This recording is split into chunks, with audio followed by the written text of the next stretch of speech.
Minute का आनापानसति।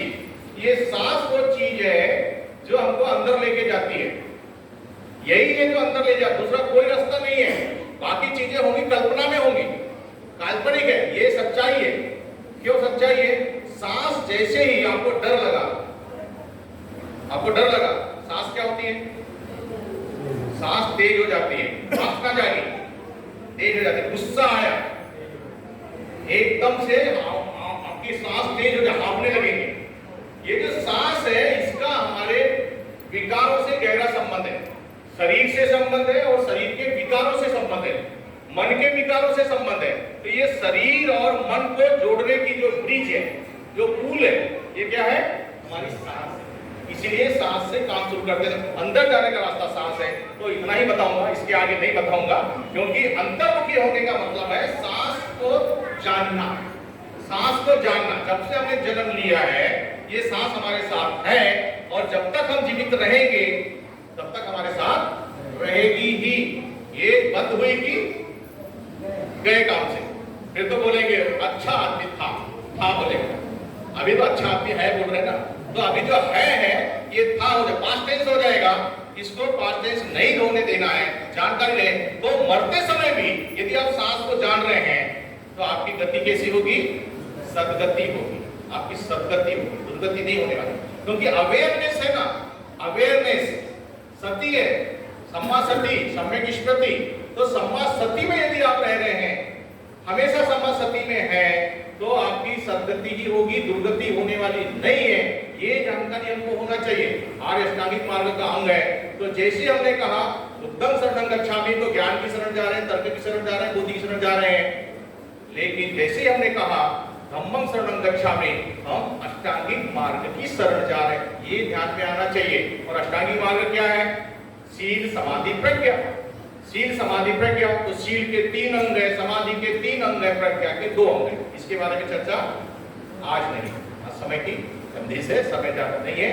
और निवेदन बार बार आ रहा था, पहले भी आया टेलीफोनिकली भी, कि आप हमें एक पिछला कुछ एक कार्यक्रम यहाँ पर हुआ था, और उस कार्यक्रम के दौरान कठिन चीवरदान के बारे में कोई चर्चा हुई।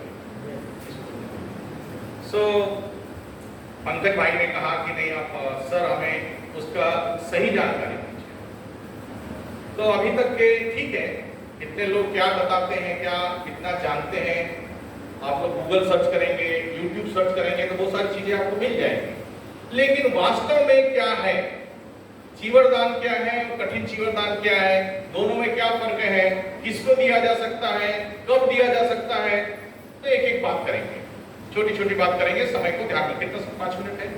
अभी है 15 मिनट। 15 मिनट है? नहीं, आपका भोजन के बीच में आधा घंटा।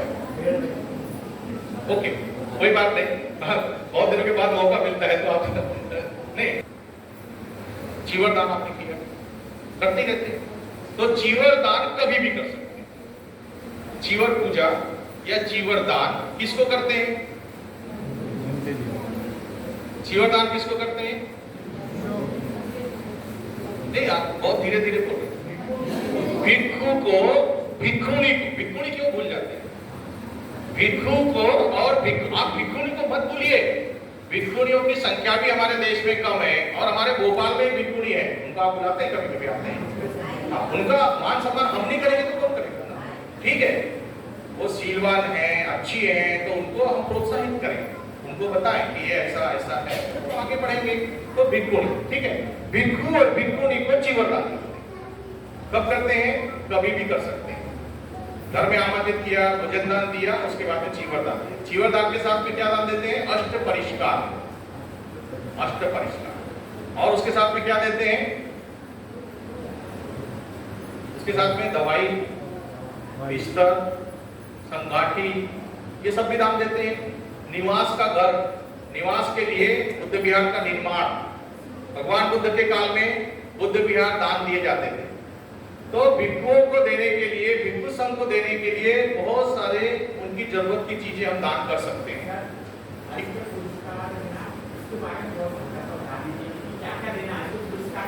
बुद्ध और उनका धम्म ग्रंथ में अष्ट परिष्कार का पूरा डिटेल में बाबा साहब ने लिख के दिया है किस किस को नहीं पता अष्ट परिष्कार? 8 सामग्रियां, 8 चीजें भिक्षुओं को रखने की परमिशन तथागत बुद्ध ने दी है, और उसी बात को डॉक्टर बाबा साहब अम्बेडकर ने बुद्ध और उनका धम्म ग्रंथ में लिखित में दिया है। तो 8 चीजें हैं, इसलिए उसको अष्ट परिष्कार कहते हैं। कौन कौन सी 8 चीजें हैं? कौन कौन सी?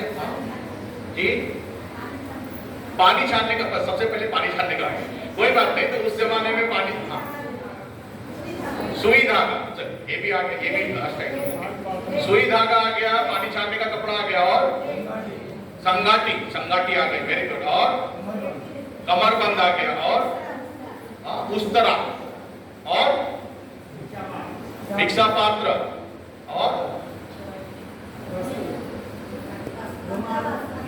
अंतरवास और जीव, ऐसे 8 सामान। ठीक है, तो अंतरवास सबको पता है, अंदर के कपड़े, और चीवर, और संगाटी, और पालने की पेटी। ठीक है, ये इंपॉर्टेंट है। पानी छानने का कपड़ा, उस्तरा, उस समय उस्तरे की बात की, यानी उस समय ये सुविधा नहीं थी, इस तरह के रेजर वगैरह नहीं आते थे, तो उस तरह की बात की थी, और फिल्टर वगैरह नहीं थे पानी के लिए, तो उस समय नियम बनाया भगवान ने कि सबको पानी छान के पीना चाहिए, तो पानी छानने का कपड़ा भी होना चाहिए। तो इस तरीके के 8 सामग्री, इसको कहा, क्या कहा? अष्ट परिष्कार। ये दान देना है। अब उसमें एडिशन हो गए। आज हमारे यहाँ बंदे आते हैं, भिक्षुणी या भिक्षु आते हैं, तो हम क्या देते हैं? साबुन दे सकते हैं, है ना, साबुन जरूरी है। अभी बीच में जो कोरोना काल में सैनिटाइजर हम दे सकते थे, दिया भी है सैनिटाइजर। ठीक है, शेविंग करने के लिए भी उस तरह की जगह क्या आ गया? रेजर आ गया, रेजर दे सकते हैं। तौलिया, टॉवेल उनको दे सकते हैं। चीवर तो दे सकते, चीवर के अलावा ये सामग्री दे सकते हैं। ठीक है, तो ये हो गया अष्ट परिष्कार। आई थिंक इसको अभी समझ में आ गया होगा सभी के। अब हम आते हैं चीवर और कठिन चीवर। अब कठिन चीवर, सबसे पहले तो ये समझे कि किसको दे सकते हैं। कठिन चीवर लेने के लिए कौन अधिकारी है, कौन ले सकता है? जो भिक्षु, वेरी गुड, जो बनते, पहले एकदम स्पष्ट कर लें, जो बनते जी, जो भिक्षु या भिक्षुणी बुद्ध विहार में वर्षावास करते हैं, उन्हीं को दे सकते हैं। तो अब यहाँ पे बनते जी आए थे, वर्षावास कर रहे थे क्या? तो ये ध्यान में रखना चाहिए। ये कोई भिक्षु बाहर से आकर के एक प्रवचन देकर के ये कहे कि आप लोग कलेक्शन कर लीजिए 500 रुपए, 1000 रुपए या जो भी, और उसके बाद में मुझे आप दे दीजिए, मैं कठिन चीवर खरीद लूंगा, वो नहीं होता। वो चीवर कठिन चीवर नहीं है, ये ध्यान में होना चाहिए। ये हमारी जानकारी में होना चाहिए कि कठिन चीवर कौन ले सकता है या किसको दे सकते हैं? जो भिक्षु वर्षावास कर रहा है 3 महीने, 3 महीने का वर्षावास जो कर रहे हैं, उन्हीं को चीवर दे सकते हैं, दूसरे को नहीं दे सकते। दूसरे को नहीं दे सकते। चलिए अगला पॉइंट अब देखेंगे, ये कठिन चीवर कब दे सकते हैं? क्या साल भर दे सकते हैं? ये क्या 3 महीने तक दे सकते हैं? तो कब दे सकते हैं? वर्षावास समापन पे, वर्षावास के समापन पे, यानी अश्विनी पूर्णिमा पे दे सकते हैं जी। अश्विनी पूर्णिमा पे दे सकते हैं? नहीं दे सकते। अश्विनी पूर्णिमा पे कठिन चीवर नहीं दे सकते।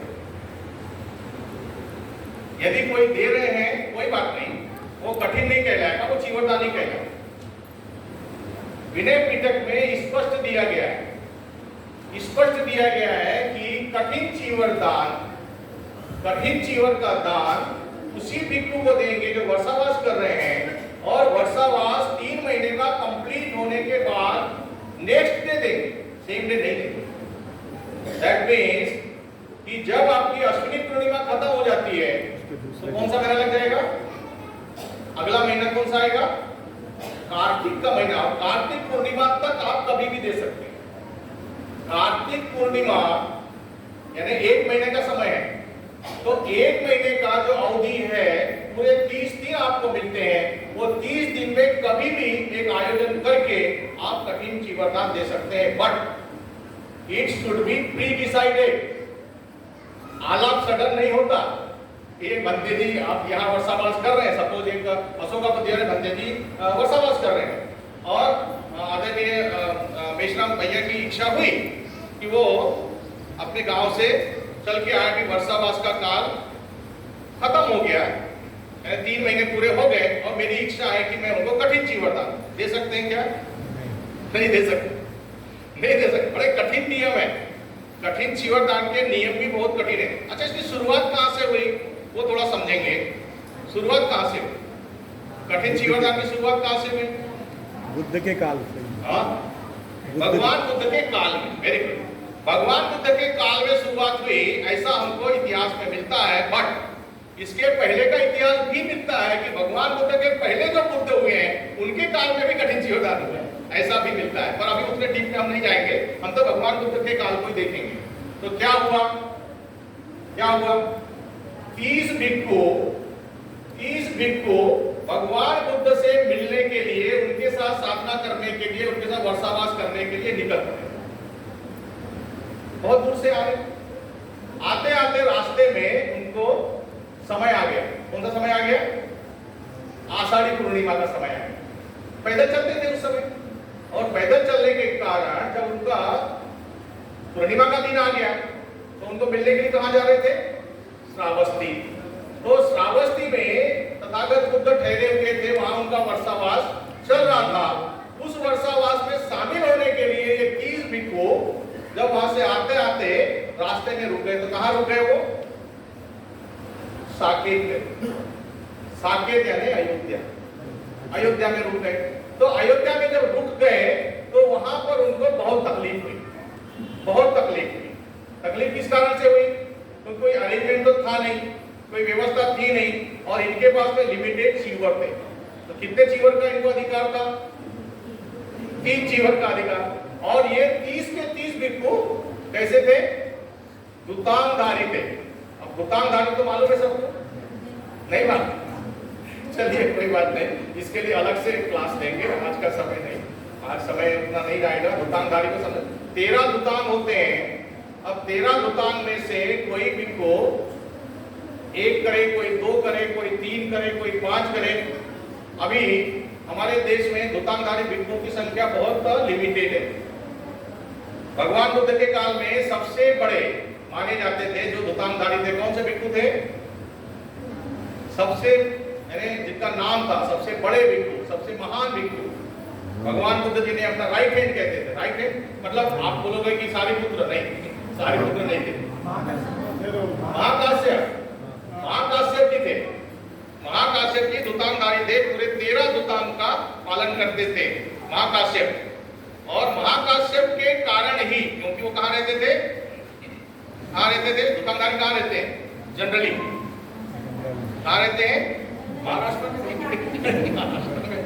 महाराष्ट्र में नहीं, हमेशा अरण्य में, जंगल में रहते हैं। जंगल में पेड़ के नीचे रहते हैं, वो उनका दुतांग है, वो भी उनका दुतांग है। या किसी के घर में नहीं रहेंगे, बिहार में नहीं रहेंगे, ये नहीं करेंगे, वो नहीं करेंगे। 13 पॉइंट है, वो किसी दिन समय मिलेगा पूरे 13 डिस्कस करेंगे। तो ये उस समय महाकाश्यप जी जब तथागत बुद्ध का महापरिनिर्वाण हो गया तो महाकाश्यप को जब खबर मिली, वो बहुत दूर थे, तो उनको आने में कितना समय लग गया? कितना समय लग गया? महाकाश्यप को आने में कितना समय लग गया? 1 सप्ताह का समय लग गया। और हम पढ़ते हैं त्रिपिटक में भी और बुद्ध और उनका धम्म ग्रंथ में भी, तो क्या पढ़ते हैं? तथागत बुद्ध का महापरिनिर्वाण होने के बाद उनका अंतिम संस्कार कितने दिन के बाद हुआ? 1 सप्ताह, 1 सप्ताह बाद। तो ये प्रश्न हमारे मन में आ सकता है कि भाई 1 सप्ताह नाच गाना कर रहे हैं वहां, भगवान बुद्ध के शरीर के आसपास घूम घूम करके नाच गाना कर रहे हैं। तो ये किस कारण से हुआ था? अंततः उन्हें अग्नि दे दी गई, और जब उनको अग्नि दे दी गई, राजा महाराजा जैसे दिया जाता था उस तरह से, बुद्धाई धम्मा में क्लियर कर लिखा हुआ है। और उसके बाद में जब वो उनका शरीर जलने लग गया, उस समय महाकाश्यप पहुंचते हैं। और महाकाश्यप जब पहुंचते हैं तो उनको प्रणाम करने के लिए जब उनके पैरों के पास खड़े होते हैं, क्या होता है? क्या घटना घटती है? क्या घटना घटती है? भगवान बुद्ध के पैर बाहर आ जाते हैं और उनका वंदन करने होने के बाद में ऐसी वंदन करते हैं, फिर पैर अंदर चलते हैं। ये त्रिपिटक में लिखा हुआ, मानना नहीं मानना आपकी मर्जी है। क्यों हुआ? दुतांगधारी भिक्षु कितने पावरफुल होते हैं, ये जानकारी होना चाहिए।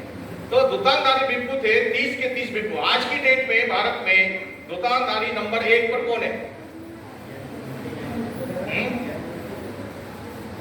भिक्षु ज्ञान ज्योति। अब ये भी जानकारी होना चाहिए, है ना। तो बुद्धिज्म में जो आप जब डीप में जाते हैं तो ये सारी चीजें हमको धीरे धीरे समझ में आती है। हम लोग तो अभी कहीं नहीं है ना, हम तो 8 सील और 5 सील में अटके हैं।